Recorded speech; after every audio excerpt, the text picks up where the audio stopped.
together as a duo, and I feel like we have a really cohesive sound that just kind of makes sense for us and our brand. Scott Hoying did not just become famous because he could sing.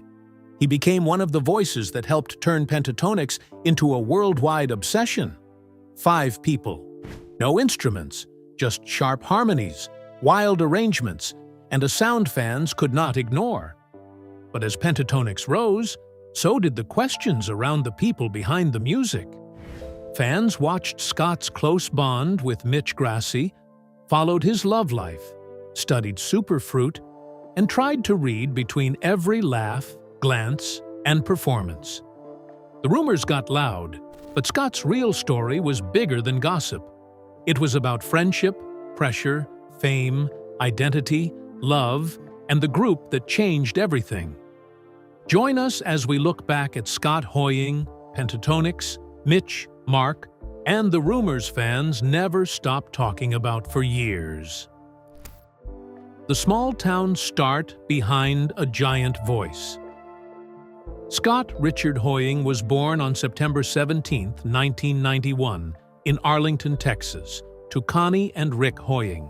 Before the tours, awards, specials, and fan theories, he was a Texas kid with a voice people noticed. Music was not something he picked up later for attention. It was already part of his world. At Martin High School in Arlington, Scott spent much of his time in choir with Mitch Grassi and Kirsten Maldonado. They were not famous yet. They were just young singers who loved theater, harmonies, and the feeling of building something together.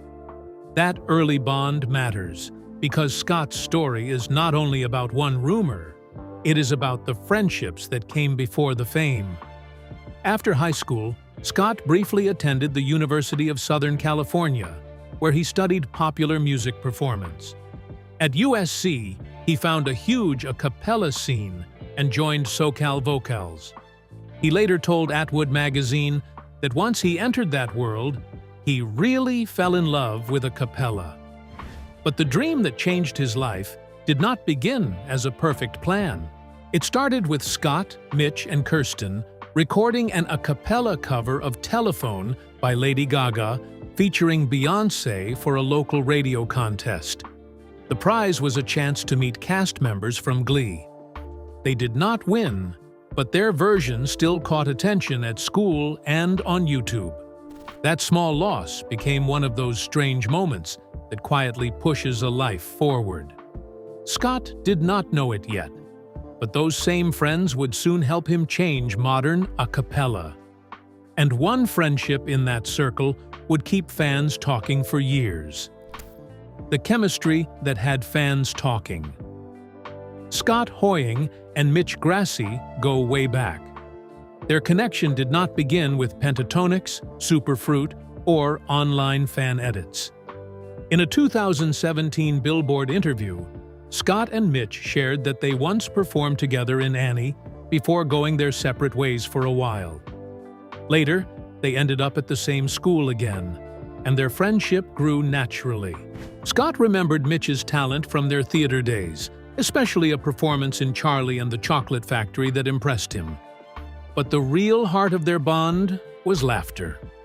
Scott told Dallas Voice that he and Mitch became very close in junior high school choir, where they were constantly making each other laugh. Then high school made that circle even tighter. Scott, Mitch, and Kirsten were choir kids, show choir kids, all-state choir kids, and theater kids. Scott said they were together all day, every day. That history explains why their chemistry later felt easy. It was not made for cameras. It came from years of rehearsals, jokes, performances, and shared dreams. Still, when two performers are that comfortable together, fans notice everything. They notice the jokes. They notice the way they look at each other. They notice how easily they move between serious music and playful comedy. Over time, that comfort became part of the public curiosity around Scott and Mitch. Some fans wondered if there had ever been more between them. But the story starts much simpler than that. It starts with two creative kids from Texas who trusted each other, understood each other, and knew how to make each other shine. That friendship would later become one of the strongest parts of Pentatonix and Superfruit. But before the rumors, before the questions, and before the internet turned their bond into a talking point, Scott and Mitch were just two young singers trying to find their place. Then Scott heard about a show that needed more than three voices. How one risk became Pentatonix. The first version of Pentatonix was only a trio. It was Scott, Mitch, and Kirsten, three school friends who already knew how to sing together. But when Scott heard about NBC's The Sing-Off, a reality competition for a cappella groups, he wanted to try. The problem was that the show required 5 or more members, so the trio needed a bass and a beatboxer fast. Ben Bram, who later became important to the group as an arranger, producer, and sound engineer, encouraged Scott to build a fuller sound. Through a mutual friend, Scott met Avi Kaplan, a respected bass vocalist in the a cappella world. Then the group found Kevin Olasola on YouTube through a viral video where he beatboxed while playing cello. Kevin had graduated pre-med from Yale, which made his path into this group even more surprising. The 5 members met only the day before the auditions for the Sing-Off began. That sounds almost impossible now. Pentatonix later became known for tight harmonies and clean arrangements, but at that moment, they were strangers learning each other's sound. Scott later told the Daily Herald that the first time they sang together was very magical, exciting, and that it made his heart rate increase. He said it felt so exhilarating. That first feeling gave them hope. Scott also told Media Mics that the group had to learn how to work together because they did not really have a leader. They sat in a circle and talked things through. It was hard at first because they were different people who liked different kinds of music, but that difference became their power. Scott suggested the name Pentatonix, inspired by the pentatonic scale, which has 5 notes per octave. They changed the last letter to an X to make the name stand out. The name fit them perfectly. 5 voices, 5 roles, 1 sound, and soon that sound would win a national stage. Stay with me for just a moment. This is short, and I think it matters.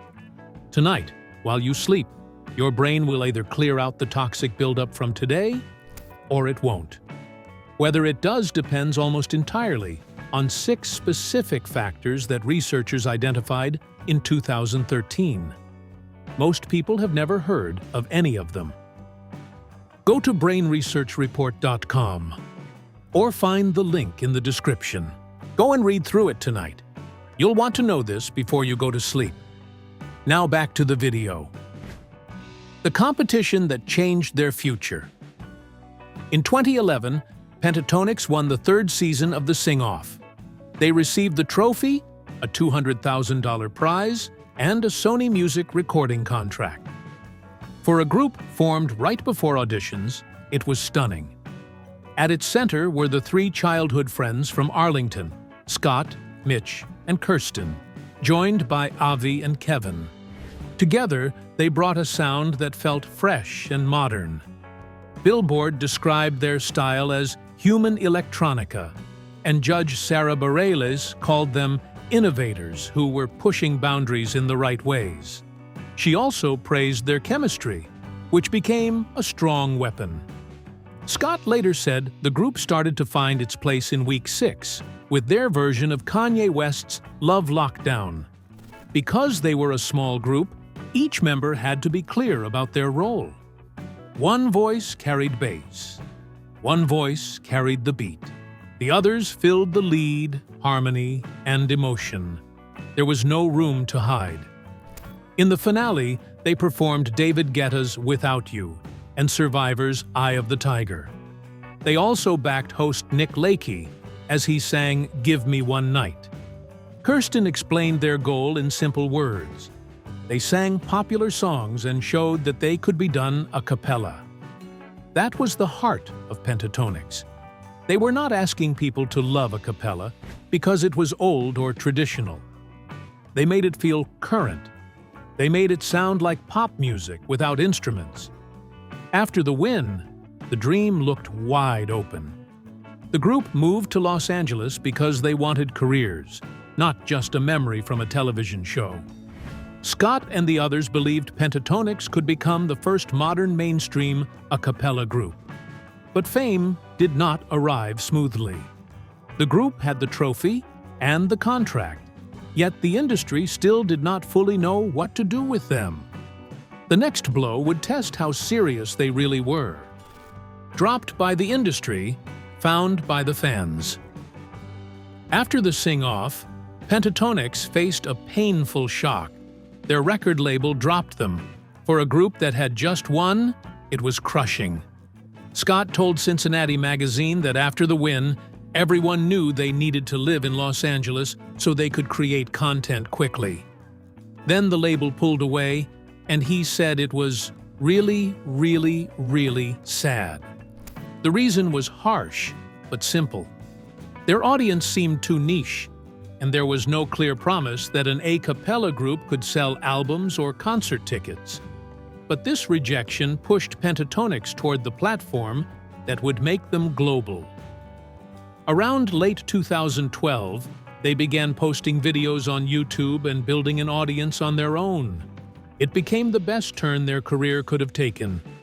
Scott later explained that once their YouTube audience grew, labels started coming to them instead of the other way around. Their debut, EEP PTX Volume 1, came out in June 2012, followed by the Christmas EP PTX in November. They covered songs people already knew, including Gautia's Somebody That I Used to Know, Psy's Gangnam Style, and Fun's We Are Young. They also began touring. Their first national headlining tour came in autumn 2012 and covered 30 cities. Their second national tour ran from January to May 2013, while they were also writing more original material for PTX Volume 2. The group had been pushed out by the old system, but instead of disappearing, they built a new path. Their fans found them through screens, shared their videos, and turned a rejected act into a rising force. Then, in November 2013, one medley made the whole world look closer. It was a Daft Punk tribute, and it became the kind of video that changes a career. For Pentatonix, it proved YouTube was not a backup plan. It was the stage that gave them power. The viral moment that took them worldwide. In November 2013, Pentatonix released a medley of Daft Punk songs, and it exploded. The video reached 10 million views in its first week, then rose past 150 million views. By 2025, it had more than 380 million views. That medley showed what Pentatonix did best. They could take songs people already loved and rebuild them with voices only, yet still make them feel new. They were not just covering hits. They were arranging, shaping, and creating a full sound without instruments. Ben Bram continued to help as producer and co-arranger. The members would bring ideas from recent songs and international classics. If the group agreed something fit, they created the arrangement together. Their influences included pop, dubstep, electro, reggae, hip-hop, and classical music, which helped them avoid sounding old-fashioned. Their numbers kept growing. PTX Volume 2 reached number 1 on Billboard's Independent Albums chart and number 10 on the Billboard 200 in 2013. In 2014, they signed with RCA Records and released PTX Volume 3, along with projects in Japan, Korea, and Australia. Their Christmas music also became a major part of their identity. That's Christmas to Me, released in 2014, became a huge success. It was certified gold, then platinum, then double platinum, and became the highest-charting holiday album by a group since 1962. It was also the fourth best-selling album in the United States in 2014. Pentatonix started appearing on The Today Show, The Tonight Show with Jay Leno, The Talk, and Conan. They performed at the Macy's Thanksgiving Parade, Christmas in Rockefeller Center, and the Kennedy Center Honors, where President Barack Obama and First Lady Michelle Obama were in the audience. By March 2015, they had 7.6 million YouTube subscribers. Scott had helped turn an a cappella experiment into a full movement, but the group still wanted to prove they could do more than covers. When Pentatonix stopped playing It's Safe. By 2015, Pentatonix had a massive fan base, but Scott knew the group needed another step. In late December, he said Pentatonix was moving toward original music. He explained that they were at a point in their career where they had to go there, adding that they had so much to say. It was a risk. Their success came mainly from covers, medleys, and holiday songs. But they wanted to show they were not only great at reworking other people's music. In August 2015, they announced their self-titled album, their first mostly original full-length project. They released Can't Sleep Love as the first single, then a version with Tink. They also released a cover of Where Are You Now and the single Sing. The album came out one day early as a surprise gift to fans and debuted at #1 on the US Billboard 200. That made history because it was the first time an a cappella group had the top album on that chart. In the United States, it opened with 98,000 units, including 88,000 pure album sales, and was later certified gold. Their sold-out North American tour was documented in On My Way Home. The same period gave Scott a personal dream moment when Pentatonix opened for Kelly Clarkson on her Piece by Piece tour. Scott told Cincinnati Magazine that Kelly was one of his favorite pop stars and that touring with her felt surreal. He once stood near her with Mitch and asked, "Can you believe that's Kelly Clarkson right there, 10 feet from us, singing her heart out?" Even with his own fame rising, Scott could still sound like a fan.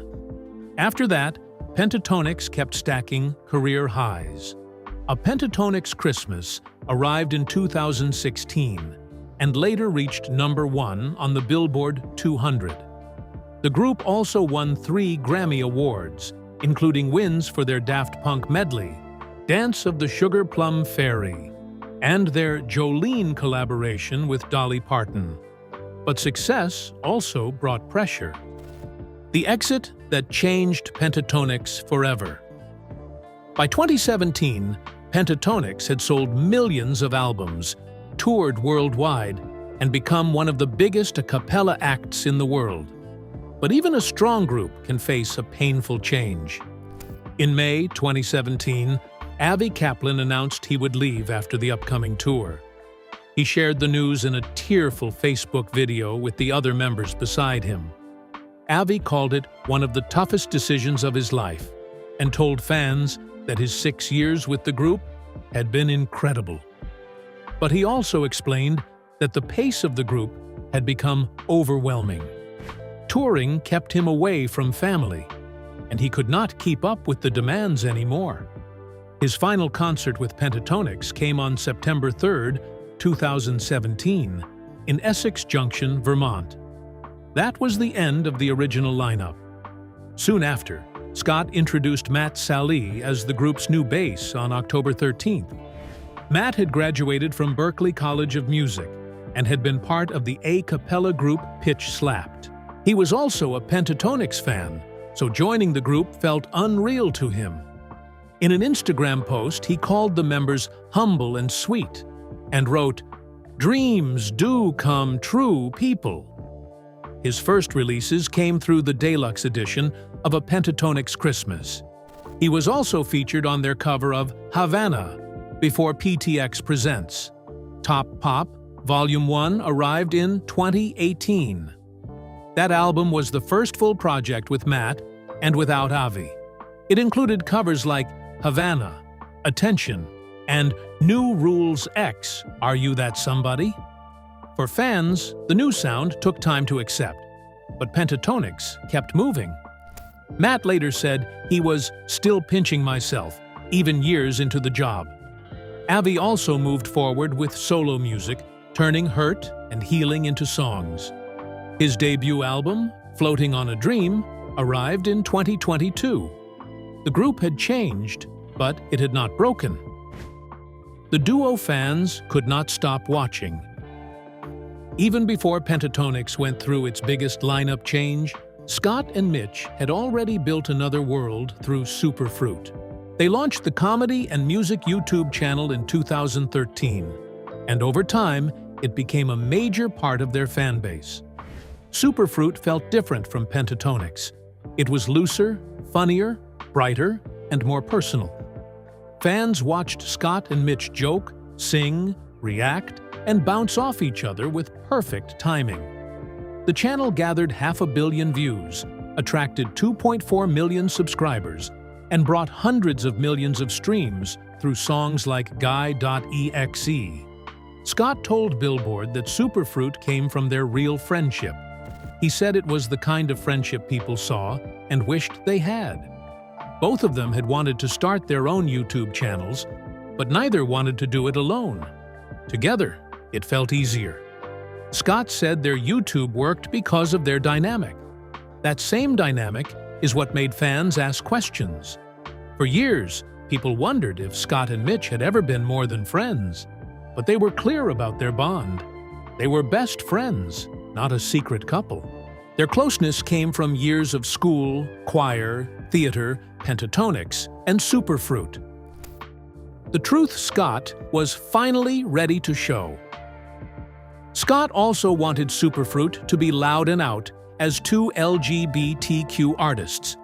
He told Paper Magazine that he would love to have a song that supported the gay community and still got radio play. Mitch also noted that he and Scott being openly gay meant a lot to many Pentatonix fans. Some fans even said the pair helped them accept their LGBTQ children. That is why the rumor cannot carry the whole story. Scott and Mitch's bond was bigger than online questions. It was built on trust, visibility, and creative chemistry.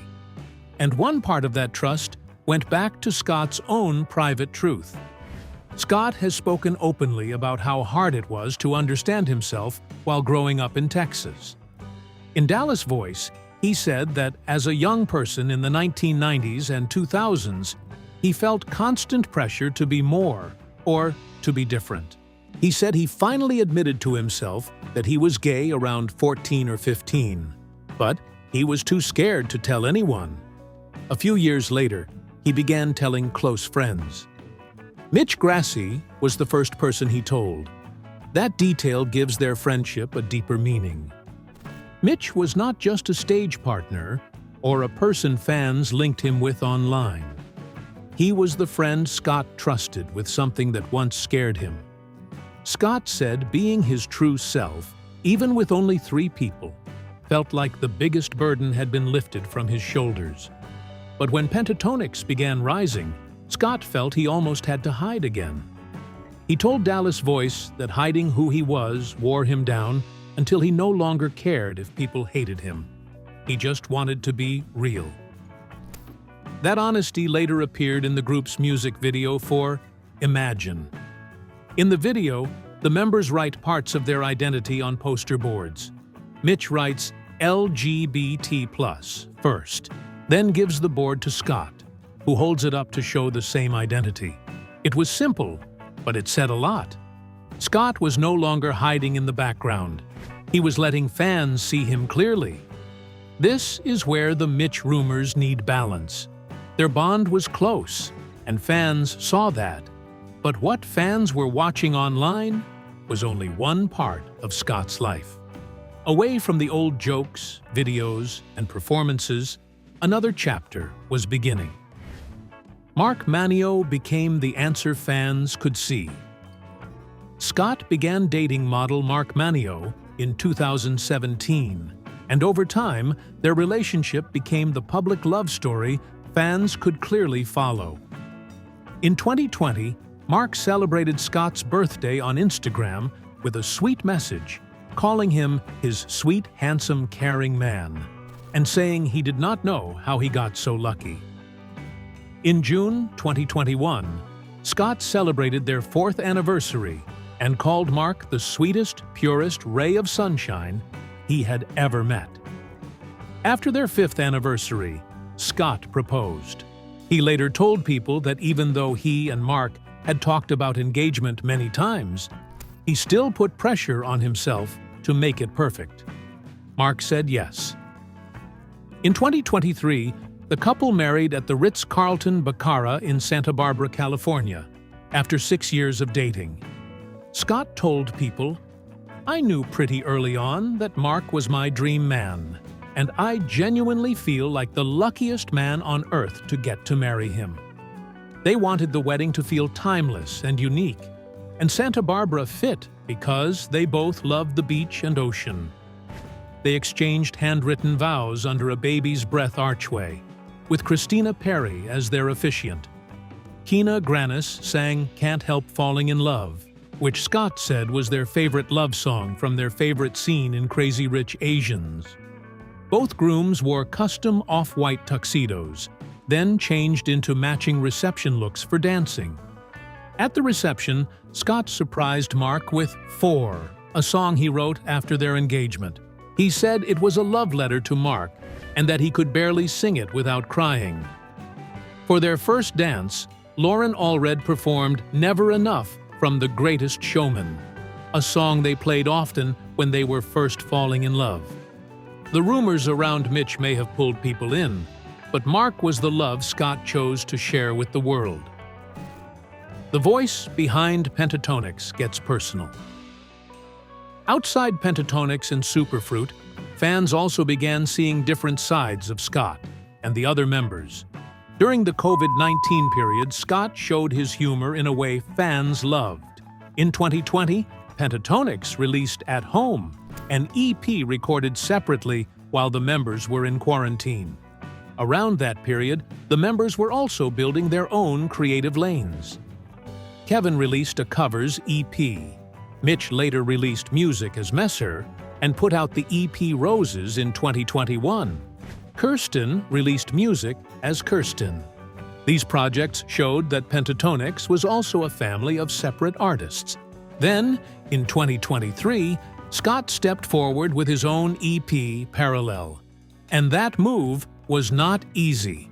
On The Kelly Clarkson Show, Scott explained that in Pentatonix, his best friends were on stage with him, and they made things together. Going solo felt different. He said he was scared to be vulnerable and tell his own story.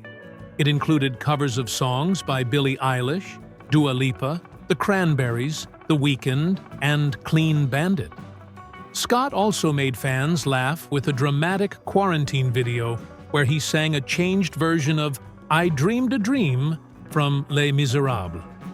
Wrapped in a blanket, he joked about dreaming of going outside, having a social life, and wearing jeans again. It was dramatic, silly, and very Scott. Pentatonix also released We Need a Little Christmas in 2020, with songs like Amazing Grace, 12 Days of Christmas, and the original Thank You. They returned to original music with Happy Now, their first original single in 5 years, then released Be My Eyes and The Lucky Ones in 2021. That album was recorded in isolation and received general critical acclaim. The deluxe version added songs like Anchor, Petals, and Midnight in Tokyo with Little Glee Monster. Through all of this, Scott kept moving between group work, humor, solo nerves, and personal truth. He was no longer just a voice in a famous group. He was becoming a fuller public figure. From YouTube covers to the Walk of Fame. Pentatonix kept growing through more albums, tours, and public moments. Evergreen arrived in 2021 and later earned a Grammy nomination for Best Traditional Pop Vocal Album. Holidays around the world followed in 2022, celebrating different cultures with songs like Kid on Christmas, with Meghan Trainor, Star on Top, Prayers for This World, and Invincible. The wider Pentatonix family also grew during this period. Kevin Olusala became a father in 2021 when he welcomed his daughter, Kaya. Kirsten Maldonado became a mother in 2022 when she welcomed her daughter, Eliana, and later brought her on tour. In 2023, the group released the original single, I Rise, and the album The Greatest Christmas Hits, which included 8 new songs. Then, on February 21st, 2023, Pentatonix received a star on the Hollywood Walk of Fame. For fans who watched them rise from the sing-off and YouTube covers, it was a full-circle moment. Matt Sallee later said, seeing how much the group inspired fans was incredible. Scott's next chapter is still being written. By the time Scott reached 34, he was still stepping into new spaces. In 2025, he joined Dancing with the Stars, Season 34, and performed a tango to Lady Gaga's Abracadabra with partner Riley Arnold. Fans cheered, but judges Derek Hof and Bruno Tonioli each gave them a 5, for a total of 10 out of 20. Carrie Ann Inaba could not film the premiere because of an undisclosed illness. Online, fans quickly pushed back. Some said the score was far too low. One person wrote that Scott and Riley would always be a 10 in their eyes, while another called the score way too low. Riley had already told Good Housekeeping that she was thrilled to be paired with Scott because she was a fan of him and Pentatonix. She called him creative and said she was excited to collaborate on dances and ideas. That same year, Pentatonix signed to Republic Records and announced Christmas in the City, their 7th Christmas album. It was released on October 24, 2025, with the original single Bah Humbug. The group also began the Christmas in the City tour in North America. The album included a collaboration with Frank Sinatra's 1960 recording of I've Got My Love to Keep Me Warm, which reached #1 on the Billboard Adult Contemporary chart in December 2025. After years of being watched for his voice, his friendships, and his personal life, Scott was also preparing for a new chapter at home. In 2026, while waiting for the arrival of their baby girl through surrogate, Scott and Mark spoke to E! News at the Tony Awards. Scott said, "Everything is ready," and Mark said they had special personal touches in the nursery. Scott added that they had wanted to be dads their whole life. He joked that he could not wait to teach their daughter Fosse and choreography, but said they would love her the same if she loved sports instead of theater. He also joked that she had to love Ariana Grande. The moment came as Scott and Mark were connected to Titanic as producers with a Tony nomination. What do you think made Pentatonix so special? The voices, the chemistry, or the friendship behind the music? And when it comes to Scott and Mitch, do you think fans misunderstood their bond? Or was their chemistry just impossible to ignore? Share your thoughts in the comments below. And don't forget to hit like, subscribe, and stay tuned for more incredible stories from Hollywood's fascinating history. See you next time.